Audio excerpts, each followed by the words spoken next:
Uh, it is my privilege to introduce our distinguished guest, Newel Rice, a senior solutions architect at Nortal. Welcome, Newel, to this panel discussion. Thanks for being with us today. Oh, certainly. Hey, thanks, Anand. Great to be here. Our second panelist, Manish Kumar, is co-founder of Atgeir Solutions, a leading technology services and solutions company specializing in data cloud solutions for enterprise customers.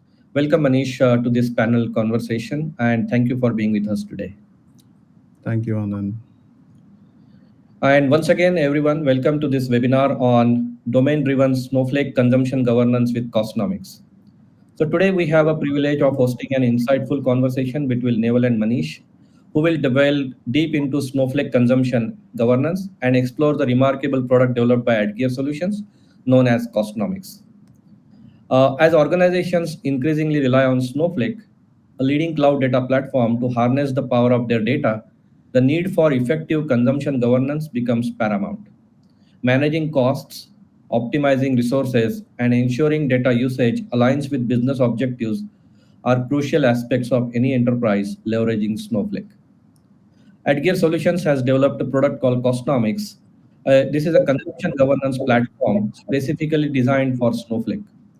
CostNomics empowers organizations to effectively manage Snowflake usage, monitor consumption patterns, and align data utilization with domain-driven strategies. During this conversation, Newel and Manish will explore the intricacies of Snowflake consumption governance and shed light on the unique features and benefits of CostNomics. They will discuss how this platform enables organizations to implement domain-driven strategies, optimizing Snowflake usage to align with specific business objectives and data-driven initiatives. So let's dive in. So, Newel, with more than 3 decades of experience, you have seen various transitions and advancements in technology landscape, specifically with respect to data and cloud. There is a great deal of experience and history with Snowflake, which you are aware of. The product and platform has grown significantly over last few years. Can you share some experience in the data cloud and how cost of ownership has evolved over the past several years? Yeah, sure thing. Thanks, Anand. So I've been around Snowflake from the days when it was just being generally available. Um, and the change in how the billing happened with that over the years as well, from billing by hours to billing by minutes to now billing by the second. And always a very popular platform. One of the spaces, though, that always had a bit of a blind spot to it was understanding and attributing cost. Um, it was a place where people initially were interested in Snowflake, but they really were a little bit fearful of how much is this thing going to cost me to run. And so it took a team of us to go in, do a lot of analysis, do a lot of modeling, with several calculations. A lot of time and effort was put into that in concert with, in partnership with the Snowflake team, to say, we think it'll look like this. And so those projections were made. We would come back and validate those. But it was a fairly extensive process, and it required several people to do it, especially when you consider how the architecture works. And that, say, a warehouse, which is the shared compute of the architecture, can have more than one workload running on it at a given time, and trying to attribute that to one business unit versus another, if they're sharing that, could be very complex, and you could only get it so close. So the time is right for a platform that allows you to understand your costs, make projections on those costs, because the effort it takes for people to do that and even get close is very expensive. So certainly glad to see these products coming to the market, and how they can integrate and alleviate a lot of that pressure. Right. So, Newel, with respect to the business expectation from the platform versus IT trying to deliver on those expectations, how does that I would say match or mismatch affect the overall cost governance? Any perspectives or experiences with respect to that? Oh yeah, sure. So oftentimes I say, if the business is telling the IT team that things are costing too much, that's business speak for I'm not getting the value out of this thing that I was hoping to. So you have to do those translations to bring those communities together to say, all right, what isn't working about your platform? And maybe they were on, and I'm just picking one at random here, a Netiza.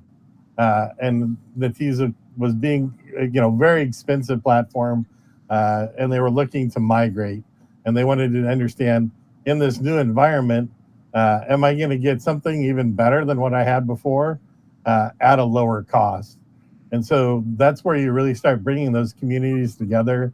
You think about movements like Data Vault 2.0 and how that brought people together. Now Data Mesh is trying to bring that ownership and responsibility to the business. And so they're closer and closer to the technology side of things, but they're still very interested in those numbers and finding out where that value is. And that's the really nice thing about the platform is you can see that immediate value of workloads taking a fraction of the time they did on previous platforms, the ability to have concurrent workloads running without interrupting each other, while still being able to have a cost optimized environment. I wouldn't say it's cost less, but it is certainly more cost optimized to say if I have a workload that would take me an hour on a Netiza platform, and I can scale up my environment in Snowflake based on some tunable parameters that are easily changed by any business user, I can get that same workload down to say 15 seconds, or I can make it last a whole hour, but I still spend the same amount, right? So we work at that cost optimization so that we get those answers sooner, because we all know that yesterday isn't soon enough to get your data. And so that's where we're working from now, is to be able to make those predictions and projections on the data. And that's where that value is really felt now. We've got the data, we can do this data science work on it, advanced analytics, and say, this is what the future is going to look like in a very cost-effective way. So that's where I'm seeing the convergence of those teams, is they're working together now in solving those problems instead of, can I run this workload? How long is it going to take? Who's it going to interrupt? And all those things. Mm-hmm. Right. Now, Newel, specifically talking about how the costing of platforms has evolved, the point at which you started and to this point, has it evolved for better, or, just share some experiences, how specifically costing has evolved from, having those large servers set up in-house to the point where Oh, everything is sure. getting in Yeah, cloud. there's a great story. I don't tell this quite as much as I used to because so many people have been moving on to the cloud, but that's not true around the globe for sure. There's places around the globe that are still very much on-prem, and they're looking at and investigating the cloud. Here in North America, where I've done a lot of work recently, most people have got hybrid solutions. But the thing that's nice about this is in these cloud solutions, especially a platform like Snowflake, is that you don't have to project what your workloads are going to be 5 years from now.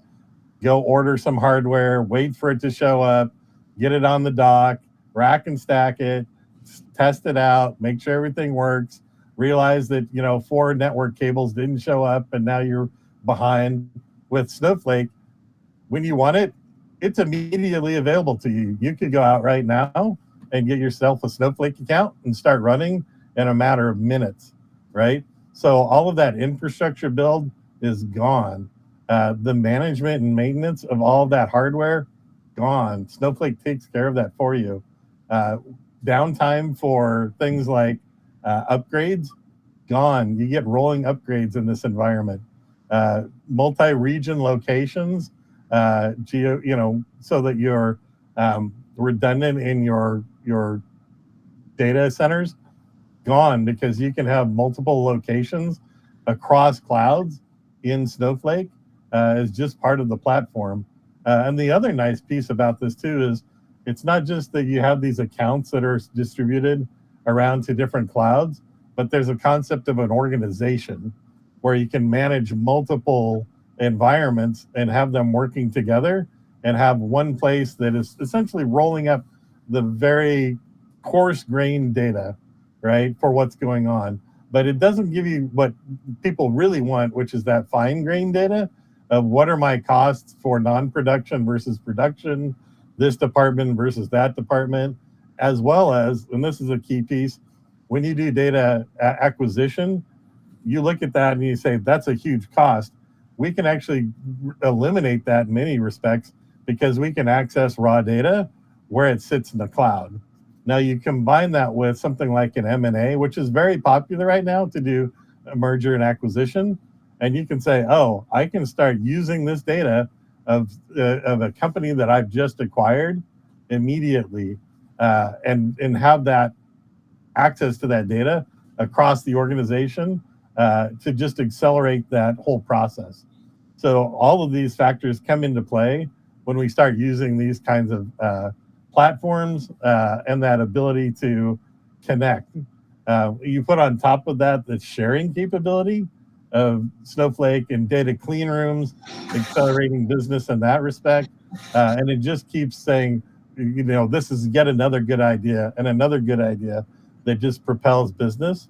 The thing is, again, you want to understand what this is costing you, right? And the same with any cloud platform to understand how these pieces are what their costs are. And as Snowflake gets better and better at doing things, so we used to have tasks that were server-based tasks, server being a warehouse. They needed a compute warehouse to run on. But now you have the serverless tasks, and maybe that's a better way to run your workload. And these are the things that you can have a team study and figure that out. But Snowflake is moving so fast that you're constantly trying to pay attention to that. And so as an organization starts to see the need for a tool, that tool's ability to flexibly change with the platform is going to be a key part of that. And if it's delivered on the platform, wow, even better. How close are you to that data and the way that architecture works, and to take advantage of it? So that's a lot of the journey that I'm seeing that companies are taking. Hey, thanks, Newel, for sharing that. And Manish, over to you.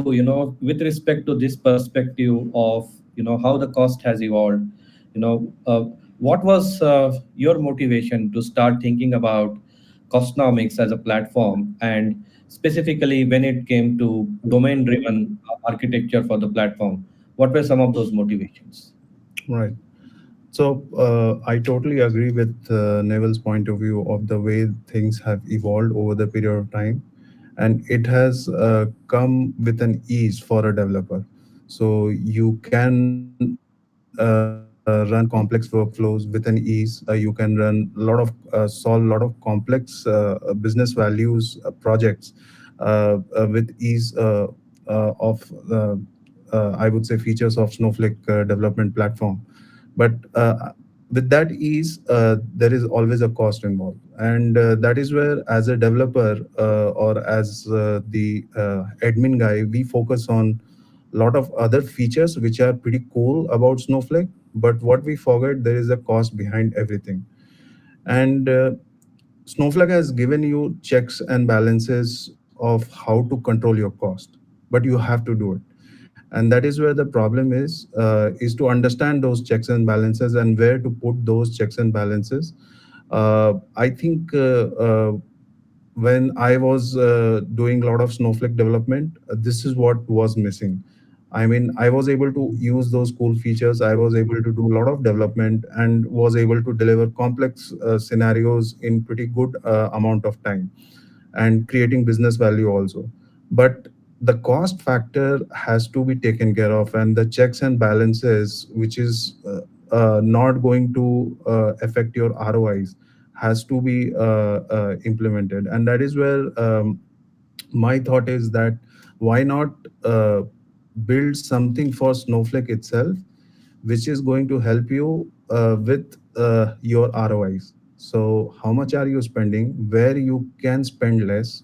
That is the key, and still get that business value, or still able to use that Snowflake feature. So that is the major motivation for me um to develop CostNomics.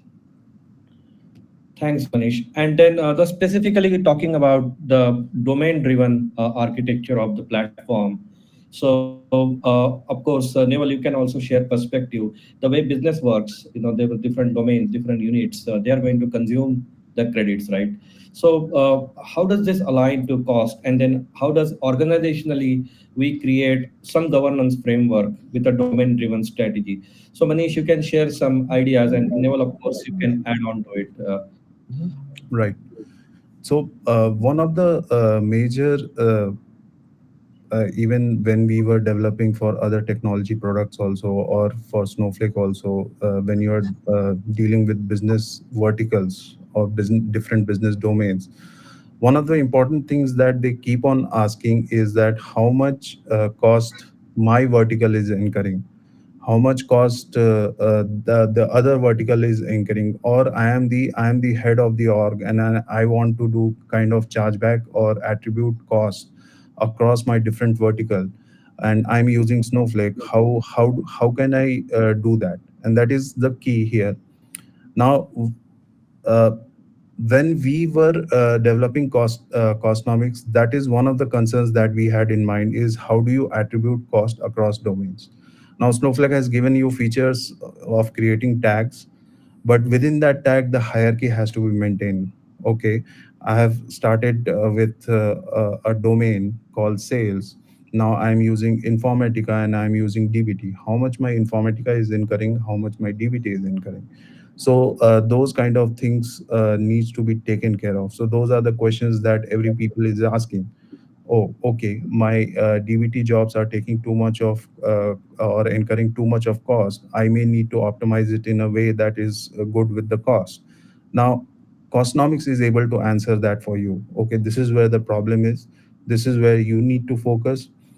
Do some bits of cost saving on those parts, and then your cost would be optimized. So that as a domain owner, I can my chargeback would be less rather than a high chargeback. Now, even Snowflake has emphasized on that, and they have started putting a lot of focus on attributing cost. There are two parts of attributing cost: attributing cost on shared resources, attributing cost on mutually exclusive resources across the vertical. So your compute, your tables, and everything are completely non-shared, or your compute is shared. And trick is around when you are doing it for the shared resources, how do you get the chargeback model elevated for the domain when they are sharing the same computes. So that is where we are trying to solve both sides of the problem, is non-shared resources, shared resources. And Costnomics, with Costnomics we are able to do that. The whole idea is, again, chargeback, attributing cost, so that you know where your costs are going and how do you manage that. Right. Well, then Neva, along those lines too, if I could jump in there, um, one of the things that I think is a subtle but very true thing on any of these platforms, especially SQL-based platforms, is how good is the SQL, right? And that's a cost. Like I can write an SQL, and I've seen some of these. I can give you examples where people have done union upon union upon union on top of view on top of view on top of view, and yeah, Snowflake will chew that thing up and give you a result if you throw enough horsepower at it. But you can look at those very costly statements running and say, how can I do this better? Because that complexity in that query is probably so great that it's probably pretty questionable how good that query is as business changes and data changes and the rules change. So when you look at these things, it's not just, hey, what's the cost and can I, fiddle with a few knobs and buttons to try and make this better, but it's making those queries better and being able to identify them. These are our top running queries for business. If we could run these better, we get our answers sooner, we get to business even quicker. So that's a return on value that goes beyond just, hey, could I use a better warehouse size here? Or maybe I switch to serverless Snowpipe or something like that. it's also looking at the queries, and that's true across all the platforms. So I think that's one of the features here that people would be looking for is how do I identify the queries? How do I perhaps get a better query? What will make my queries a little more future proof so that I don't get caught into a query that's like loaded with a bunch of hard coded values? Oh, Because absolutely. all of these platforms need the query to run. Absolutely, absolutely. Even uh, for few of our clients, when we talk about CostNomics, what they are talking about is even the CT is a very cool feature of Snowflake.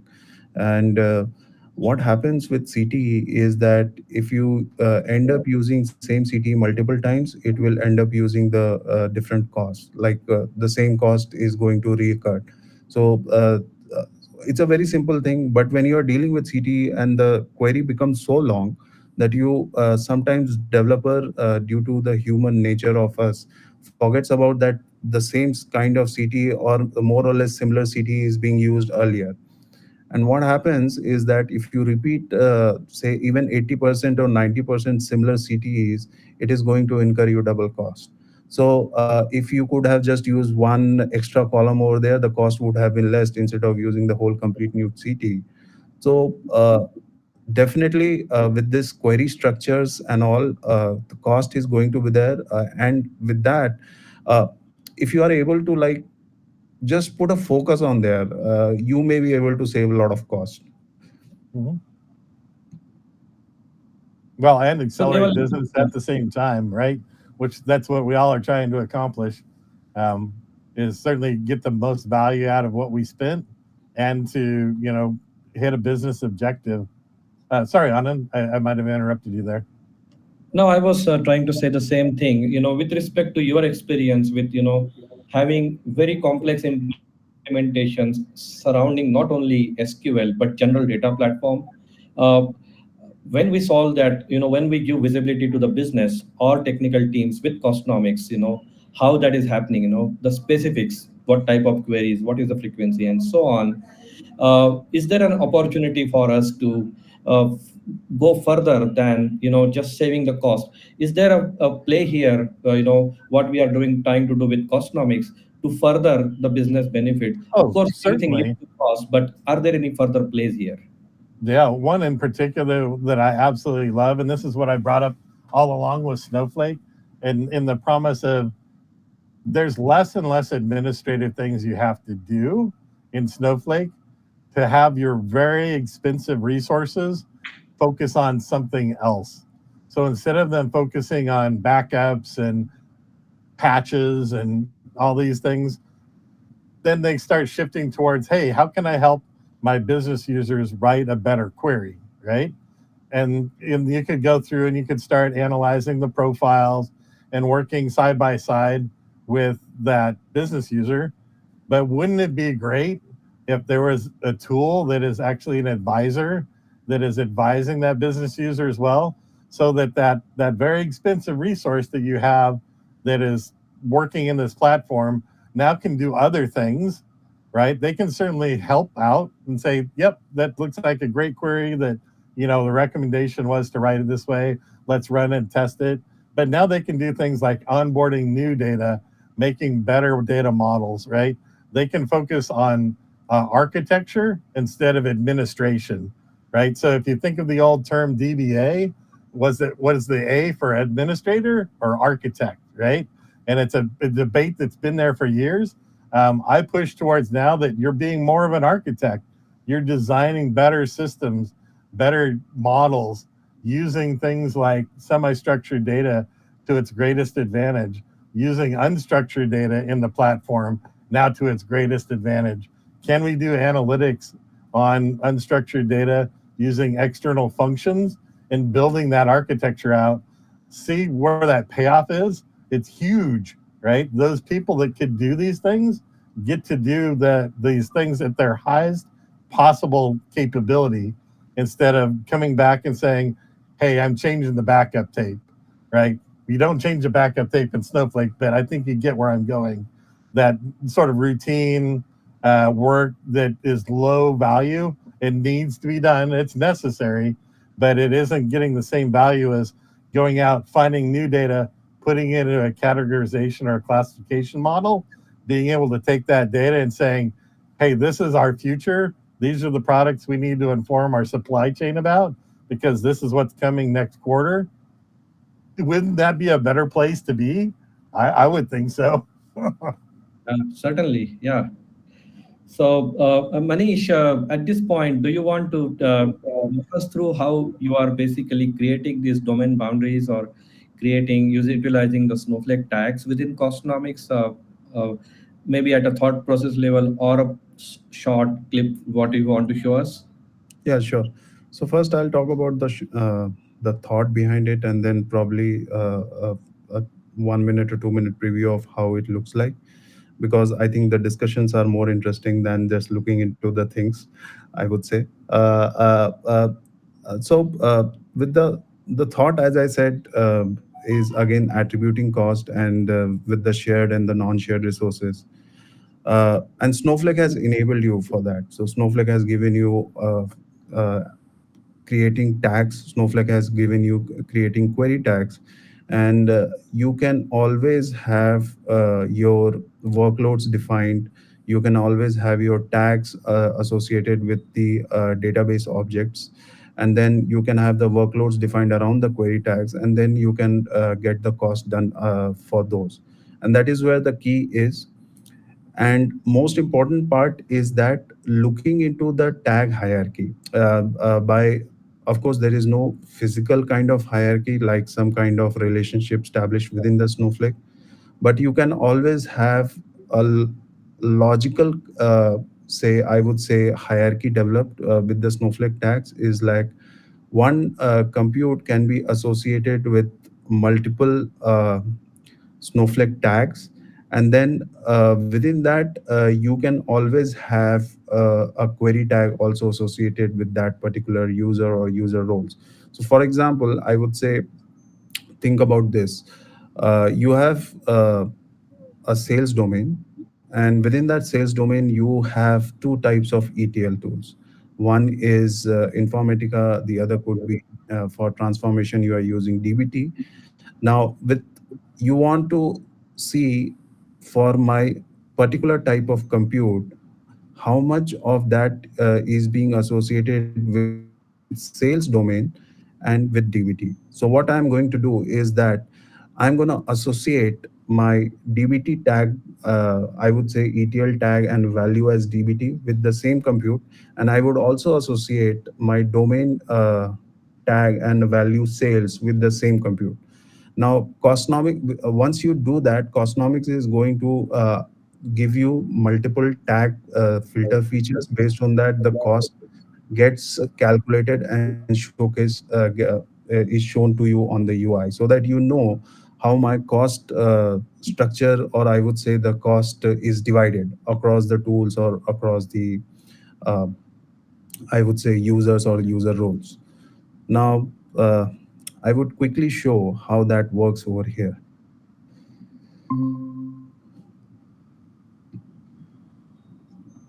I hope my screen is visible. Okay. So this is how the Cosnomics UI would look like, and we expect, as this is the consumption governance product, we expect our clients to start with developing a cost centers. Now, how do they do that? They create tag values, and then they associate database objects with those tag values. Like for example, for the purpose of this demonstration, I have already created a tag name as domain, and it has got different values like data engineering, data science, and these are of course the tag schema and uh, the database name. And then you have the tagged object associated with those. Like for example, if you see over here, uh, like one of the warehouses. So this is one of the warehouse is is associated with like you have the, yeah, look at this. So this tag, a data engineering, we have tagged a warehouse called as this Anand underscore warehouse. Or similarly, app v2 underscore role is being associated with this particular domain. So once you have that kind of association done, what happens next is that we expect you to define budgets around it. And the budgets are nothing is the way to track the consumption around a tag. So you can or a domain or something like that, whatever you define in your tags, so that you can look into how much is being spent. And there is of course a red amber kind of thing over here, so that you get notification if your budget is about to reach a certain threshold. Now here we have defined a budget, and there is a tag or scope for that, and we have defined it for our data science domain. And the reset period is monthly, and we are tracking it for a duration of 3 months. And the budget we have set it for $200, and we have reached close to $147. So 74% of budget has been exhausted. You can define this everything in Costnomics. And on top of that, you can look into the details of it, like how does that domain forecast for that particular budget looks like, what is the monthly forecast, if there are certain anomalous values that has occurred on a particular day, it showcases you that. And then of course the line graph for the budget that is being spent. So that's how Costnomics help you with domain driven cost governance. And so that's those are the some of the first initial steps. Now once that is done, what you do is you come back and define, sorry about that, this session has expired. So once this is done, you come back and define alerts for your budgets, and then you start monitoring the dashboards around that. So here, so you see the we have already defined a threshold based alert around the budget, the domain budgets that we have defined. And we have defined a critical threshold and the warning threshold for that. So a critical threshold of $88 and a warning threshold of $43. And based on that, the notification, the Slack notification, everything gets sent to you. Uh, these are the dashboards. Now, I talked about hierarchy-wise filtering and all. So this enables you to enter different domains and the so like so you see there is a type, and then based on type you can say ETL. So once you filter all these, based on that, the data gets shown over here. So the hierarchy of the cost, like within that domain, what kind of ETL is there, the data gets showed over here. Now, uh, I would just clearly show what kind of data we have. So we have like total credits used by the warehouses, the tag values, the query count, the average cost, those kind of details, and how much USD is billed, credit is consumed. So we showcase this kind of details. And then there are other types of dashboards also. Again, you can filter it those. But I'll not go into detail, keeping the time frame in mind. The other important thing I want to showcase here is the recommendations that we show. So like we show recommendations around warehouses. We show like what kind of overutilized warehouses you have in your account, what kind of underutilized warehouses you have in your account. And we give recommendations around that. Okay, you must increase your cluster size from 3 to 4. And for underutilized, we give like kind of okay, your auto suspend should be set to 60 seconds instead of 30 seconds, because there is a one of the typical case that people encounter is of double billing. Like Snowflake charges you for initial one complete minute if you start your warehouse. But if you start your warehouse within that 1 minute 2 times, then there is a case of double billing that happens. So this product identifies those, and then would be able to give you that. And it also tells you about the potential savings, how much you can save, how much of those can be done, uh, how much uh, so it is more of like, okay, we give you the suggestions, now it is up to you to act. Once you act on it, you can come and say that, okay, action taken. Costnomics is not would monitor those actions for next 14 days. And once that is done, CostNomics is not going to show you those uh, recommendations. But if you have not taken actions, CostNomics is going to constantly showcase that to you. Uh, Query based things, we show exploding joins, we show many other things. There are other things. Exploding joins are more of the joins. Snowflake has brought a very cool feature right now, like last 14 days, the query profiles you can capture for every last 14 days run queries. And then from there, you can actually look into where the exploding joins are. Are there any is table scans, full table scans are happening? Are partitions, uh, is your partitions being utilized correctly or not? So we are able to capture that and we are able to showcase it over here. So that one of the problem that we face is even if an administrator knows about these things, it's very difficult for that administrator to capture it in a very huge environment. Like you are running multiple Snowflake accounts, you are running a huge, I would say, very large set of data, large set of tables, large set of queries you are dealing with. That it's very difficult for you to get everything under one hood. So you have to write plethora of scripts for that, and you have to keep on maintaining those scripts because things change, the values change, or something like that. So we try to solve that problem as well, even if you know about it. But when you deal with it in a very voluminous way, this product is going to help you with that as well. So we show these kinds of recommendations as well, and the query reports are being shown. I would say some of the query reports. Okay, so this is the dev server, maybe because of that. But actions are being shown, as I said, depending upon whatever is data is there. Okay. Well, and one of the nice things about this that you're mentioning here um, is that multiple environments are part of this, right? Yeah. So I've got NPE, I've got production, I've got performance testing environments. This is going to give me feedback immediately into any of those environments that I want to look at as I set them up.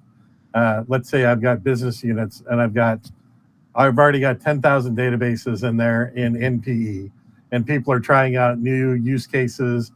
POVs are happening, POCs are happening. I can immediately get feedback on those to inform that team of what's happening in the environment, which is vital because, as we all know, the lower environments are changing much more rapidly typically than the production environments. And those are the ones that are the hardest to keep track of because there's so much going on in them at any given time. In a large organization, let's say a Fortune 50, right? They've got 15, 20 POCs going all at the same time, and trying to manage that and give feedback is difficult, where this tool gives those teams that immediate feedback of what's happening in that environment as they're learning the platform. Oh, absolutely, absolutely, and that is one of the key concern. Like you cannot deploy like 50 administrator in a very huge account, and we have faced it even not only with Snowflake, Newel, with the other tools that were there, even from the Hadoop era, that the cost on administration is always restricted, and you even with the huge clusters, you will have very few administrator allocated. And that is one of the issues that I always had in mind, is like how do we solve that problem. And with a very large setup, this product is going to be really useful, at least for when you have a very few niche administrators working on very large setup. Right, for sure. Even Yeah. even the Yeah. largest accounts that I work with, where there's several people in there. Our company, Snowflake, has their pro serve in there. They've got a dedicated team. They're doing QBRs, right?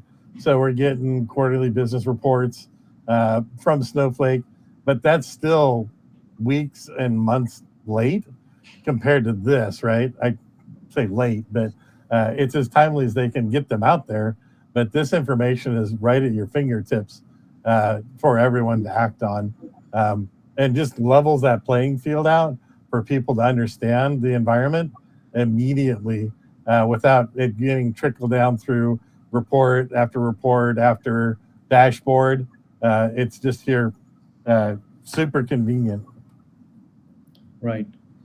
So thanks, Manish, for walking us through those organizationally, right? When the organization tries to put a governance around it, when it comes to chargeback models, what are some of the good practices or some of the experiential learning you can share with us?